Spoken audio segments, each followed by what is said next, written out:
Structural Trust. Tools ini sebenarnya untuk disiplin struktur, tetapi arsitek menggunakannya hanya untuk sebagai bentuk saja, sehingga banyak fungsi yang kita tidak gunakan. Tapi secara bentuk sudah cukup baik untuk arsitek. Trusses ini adalah sistem family yang menggabungkan pola truss dengan family beam. Sehingga modelnya adalah truss yang diisi dengan family balok atau beam yang bersifat nested. Sehingga pola truss atau family beam ini atau balok ini berupa library. Sehingga walaupun struktur trusses ini sistem family, dibentuk oleh loadable family. Dan parameternya tetap standar seperti sistem family. Dan hostnya adalah standar, working plane, level, atau yang horizontal. Dan kategorinya adalah structural trusses. Structural trusses ini merupakan kombinasi dengan pola truss dan balok beam. Pola truss ini merupakan loadable family dengan berbagai macam bentuk yang masih dapat diedit dan bersifat parametrik. Dan beam di sini adalah family balok pada materi sebelumnya tetapi ukurannya yang kecil. Beam ini juga berupa loadable family dan beam ini akan disusun pada pola yang sudah ditentukan. Structural truss ini adalah loadable family, sehingga bentuk dasarnya bisa kita pilih. Foldernya terdapat di folder structural trusses, dan di sana terdapat berbagai macam bentuk trussnya. Caranya kita tinggal ambil masuk ke truss, dan setelah itu ambil bagian load family-nya. Di sini belum ada load family yang trussnya, kita bisa ambil. Setelah itu kita bisa cari di structural trusses, di folder structural trusses. Di sini terdapat berbagai macam bentuk, pilih yang paling sederhana terlebih dahulu.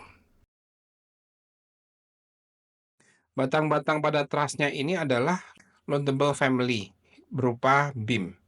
Sehingga bentuknya bisa kita atur mau berupa kotak atau kanal I, seperti baja. Sistem truss family ini adalah family dalam family. Truss itu terdiri dari batang-batang, dan batangnya itu berupa beam, sehingga sebelum kita membuat truss, kita harus menentukan batang beam tersebut. Caranya, masuk ke family beam dan load beam yang kita inginkan. Setelah itu kita bisa load family-nya. Rencananya kita buat berupa mencari bentuk dari structural beam, dan kita rencananya membuat beam berupa kayu. Jadi pilih yang wood dan ambil dimension lumber. Untuk sementara kita oke aja, terus kita tentukan ukurannya yaitu 5x12 standar Indonesia. Kita bikin type yang baru, terus kita ganti 5 dan ini ganti 12. Setelah itu bisa kita langsung coba untuk membuat beam tersebut. Peletakan beam pada truss dibagi dalam 4 posisi. Sisi top diwakili dengan warna ungu, sisi vertikal dengan warna hitam, sisi diagonal dengan warna hijau, dan terakhir bottom dengan warna biru. Dan nantinya di setiap posisi ini akan diwakili dengan satu jenis beam, yang top, vertikal, diagonal, maupun bottom. Setelah bentuk dan beamnya ada, maka kita menentukan jenis truss yang baru. Kita duplicate dan kita beri nama truss edit contohnya. Setelah itu kita memasukkan beam yang sudah kita pilih ke batang-batangnya. Di sini terdapat top chords, itu adalah bagian batang atas. Kita ganti structural framing type-nya dengan yang tipe 12. Domain juga dengan vertical web, diagonal web, dan bottom chords-nya. Semua yang berbau set framing type itu diganti menjadi dimension lumber yang 512 yang sudah kita tentukan sebelumnya.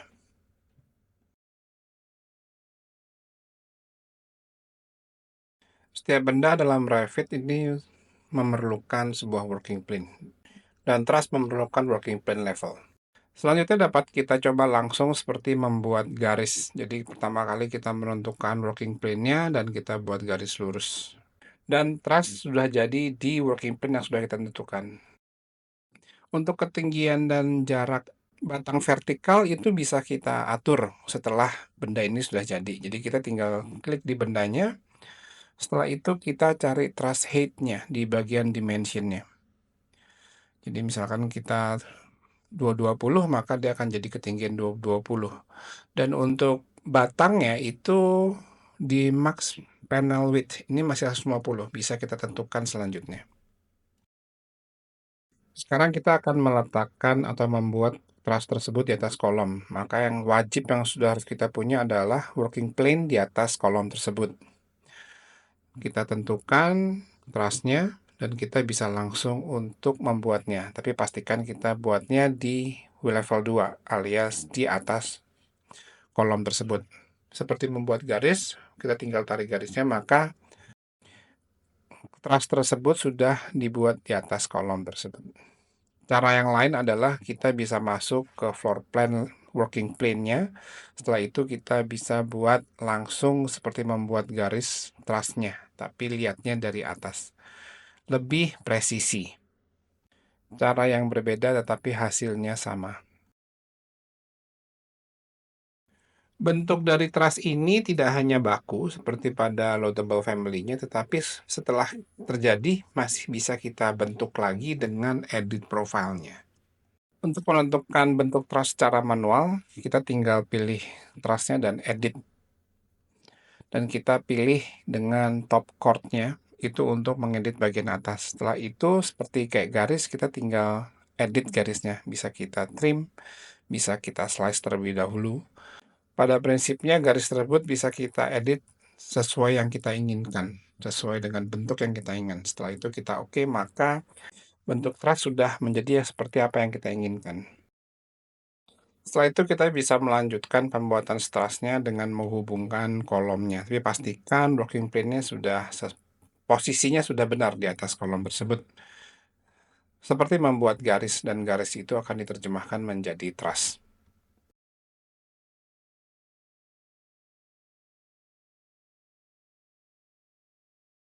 Apabila kita mau mengedit per batang itu masih memungkinkan. Contoh seperti ini banyak yang overlap, maka ujung batang itu akan kita delete. Jadi kita ambil batangnya, tab, dan kita buka locknya dan kita tinggal delete.